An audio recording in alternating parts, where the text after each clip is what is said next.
Whatever happened to KJ? I thought I told you that we don't play.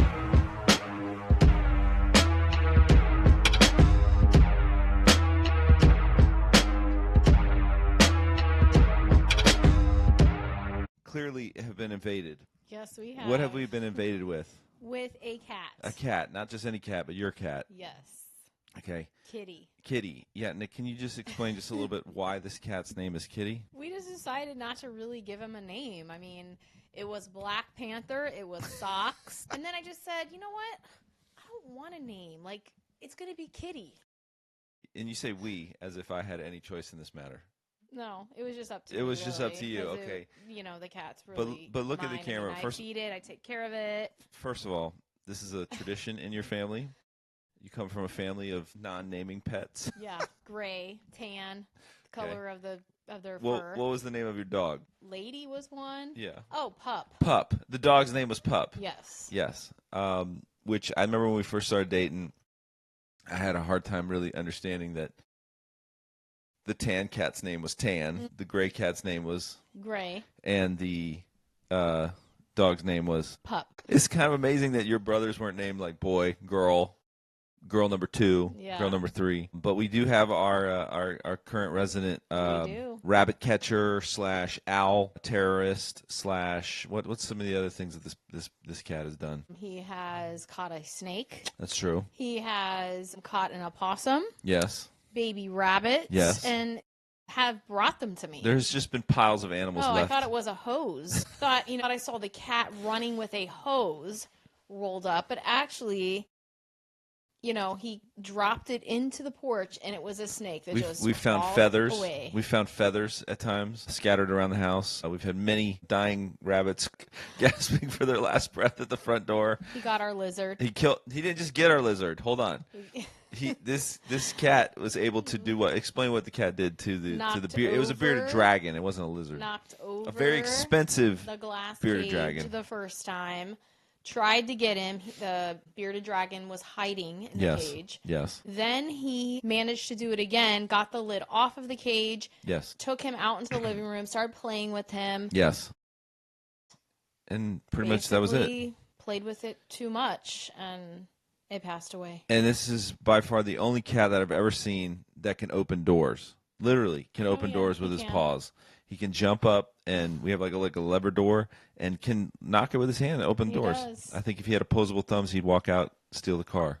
He's so Yeah. smart. So rather than just hide, why don't you give him a little cameo real quick? He's chilling. He came in here. We did not invite him in. Bring him up to the. I mean, the fact he's a black cat, you can't even see anything.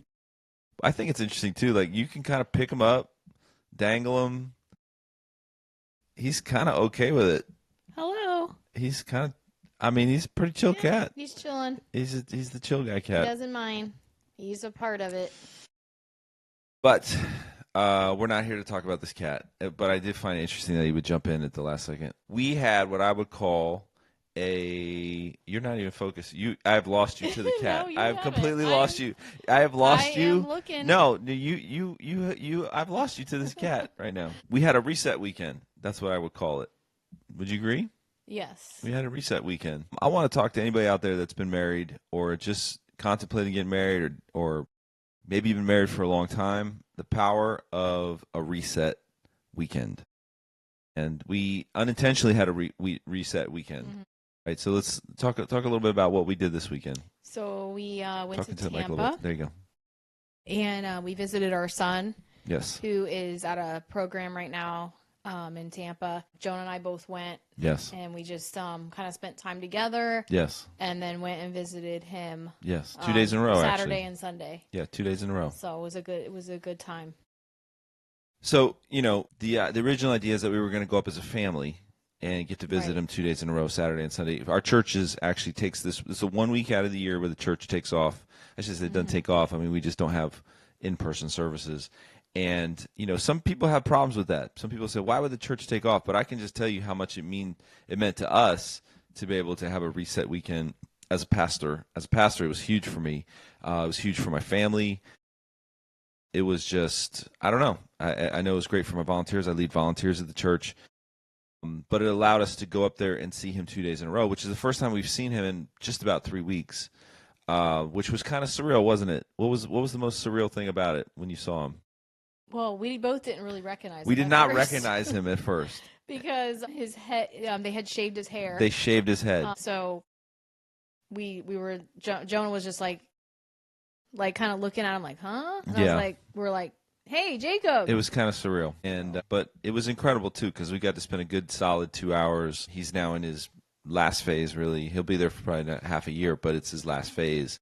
But for me, it was like super encouraging just to be able to have no time crunch, to be able to pray with my son, to hug on my son, to love on my son, to listen to my son, and to kind of take stock of where he was, in the next step and stuff like that. So it was surreal not having Christmas with him here. Mm-hmm. Wouldn't you agree? So different. Yeah. I still had presents for him wrapped under the tree.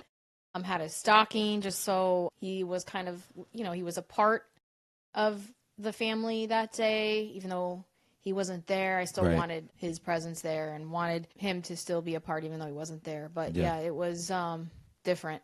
That's for sure. It was different, but it was also encouraging just to kind of spend time with him and to kind of see the forward momentum of where he's going, where the Lord has taken him, and just to know also that, there's ministries up there doing stuff in this program. Mm-hmm. But at the last second, we found out we could not bring our family. It was going to be just me and her. Mm-hmm. And I had booked an Airbnb at a discounted rate to kind of like have a spot to stay, because knowing that we were going to stay over rather than drive home, drive back, drive home, drive back. It's like, it'd be like 10 hours in the car. We had a reset weekend. And you would think that we just had all these things planned and that we just had so much planned. We had nothing really planned. Yes.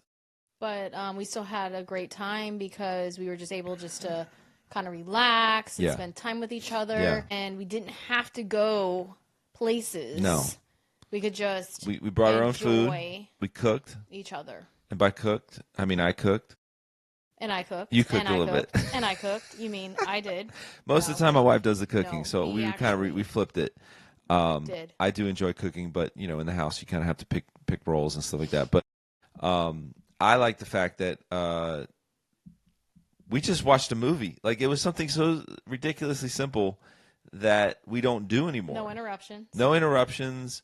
No phone calls.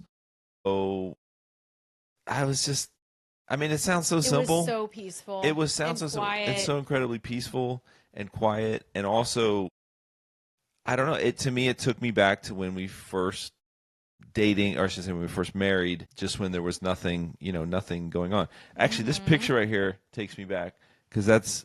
Wow, is that me and you in there? That's you right there. There I am. We might have only been married... That was one of our tours. That was the first tour. Yep. That was the very first tour. Was that in the van? That was the van. That MG? Oh my gosh, was that MG? That was MG. We lived in this guy's van. That was... man, I think if that's 2000... We had only been married about a year and a half, and isn't that crazy? For those that think touring and van life and the road life is just incredible and awesome and exciting, it is sleeping on floors. It is brushing your teeth in a parking lot. But it didn't really bother us. No, because we were on the floor of the van. Right. We were young, though. We were young. There was nothing except for the open road in our dreams. But anyway, I felt like this reset weekend just really took us back to, to kind of that beginning of just like being able to... Did he just bite you? I moved my hand. How dare you, sir? He wasn't biting This is what I do to me. the cat, okay? I say it's her cat. Let me pick him up. This is what I do. This is what I do to him. I pull his eye. He's just flopping backward. Sit up. I'd like to do this. This is what I like to do. I pull his... All right. And he does not care. But anyway... you forget just the simplistic things of having a conversation. Not that we don't try to carve out time every time, but we lead busy lives. You're a teacher. I'm a pastor. I'm a sometimes rappity rapper. And I don't know. To sit across from you at that little table was beautiful. Yeah, it was wonderful. It was so peaceful and quiet. It was incredible. And that was our reset weekend. We got up the next day and we had breakfast like normal humans yeah, do. we Like had bacon and eggs. But like and it sounds silly to be like we oatmeal. cooked food, and I cooked the food, but to do something as simple as like to go get a nice pour over somewhere, to go to Chipotle, to go to a record store. Like we went record shopping, and by that I went record shopping, and you were kind enough to indulge my music nerdiness. Yep, and we picked some things out for Isaiah for his birthday coming up. Yeah, but I loved, my personal favorite was the drive up, because I got to play DJ for you, and I got to play what I felt was like your top 6 hip hop songs. I was jamming. Which, you know, people always ask me, like, does your wife rap? Does she DJ? No, but you know, we came up kind of in the same era. So, like, I get joy out of playing, like, Young MC's Bust a Move, or playing Sally, That Girl by Gucci Crew, or your favorite, The Cars That Go Boom. Yeah, La Trim. The Trim. My wife, only if you get to know her will she quote and do the entire rap of Cars That Go Boom. So maybe we'll have to put that on the podcast at some point. But if I'm not honest, I think the cat's dead. He's actually he's knocked out. I think the cat's dead. But I just want to encourage you, if you are going through a disconnect in your marriage, a disconnect in your relationship, a disconnect in where you're at, there is power in going back to where you started. And it's even biblical. If you look in the Song of Solomon, there is a verse where the beloved is talking to her, you know, the one that she loves, and she says, "Come, let's get away. Let's go to see the vineyards that are in bloom." Just like I'm paraphrasing here, but just like our love is in bloom, let's get away. And there is something powerful about the getaway. Now you're like, well, I don't know financially if we have the time to do that, or we don't have the ability to do that. But I can say this, there is something in just getting away. If you don't have a date night planned at least twice a month, put it on the books. You'd be surprised how powerful that can be. You know, I don't do marriage counseling per se, but I definitely do. You know, as a pastor, I do conversations, you know, I guess I could say. And generally the first thing I ask him is like, are you praying together every day? Do you have a date night? Do you sit down to eat? And I think we should be honest. There was a time in our marriage where we didn't have that. We didn't emphasize it. It was sporadic. And I think we paid the price sometimes.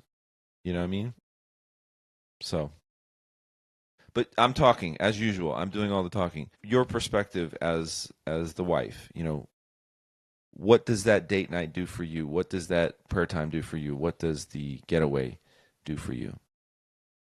It just really develops more of the relationship and communication with each other that we don't have all the time. Right. I mean, we have that, but it just gives us more time to focus on each other. Absolutely. And go back to the things that were great in the beginning. Like, I love the fact that, you know, you loved hip-hop songs. I mean, that sounds like such a silly little thing, but I love the fact that, like, you like to tag along with me as I rummage through old vintage books, old vintage records. I mean, all that stuff. Like, that means a lot for me to have you there with me. I just tagged along. You just tagged along. Like, you weren't like, all right, can we go? Can we leave? Like, I actually enjoyed looking through those records. Right.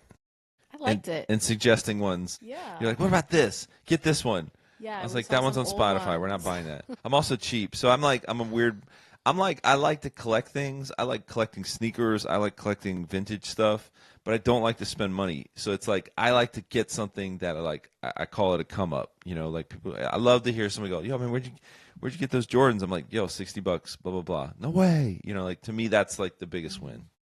But we had a great Christmas. It was super quiet. I'm looking forward to even quieter New Year's. I don't think we're going to go anywhere. The kids are sick.